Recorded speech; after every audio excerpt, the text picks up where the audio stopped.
তো বয়স 0 থেকে 45 দিন হলে ফার্স্টে যে ডকুমেন্টটা লাগবে সেটা হচ্ছে ইপিআই বা টিকার কার্ড, হ্যাঁ, যেটা অথবা হাসপাতালের একটা ছাড়পত্র যদি তার জন্ম হাসপাতালে হয়ে থাকে।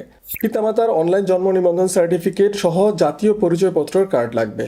বাসার হোল্ডিং নাম্বার এবং হোল্ডিং ট্যাক্স পরিশোধের রসিদের ফটোকপি লাগবে।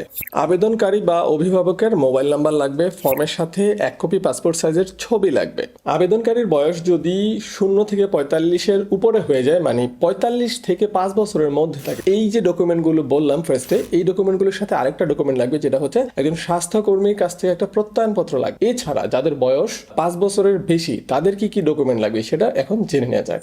সেক্ষেত্রে হচ্ছে শিক্ষাগত যোগ্যতা সনদপত্র যদি থাকে, যেমন পিএসসি, জিএসসি, এসএসসি এগুলো থাকে, তাহলে সেই সার্টিফিকেটের একটা কপি লাগবে। তারপরে হচ্ছে এমবিবিএস ডাক্তারের একটা প্রত্যয়নপত্র সনদ, অবশ্যই জন্ম নিবন্ধন আবেদন ফর্মে 7-এর 1 নং কলামে স্বাক্ষর সহ সিল মোহর থাকতে হবে।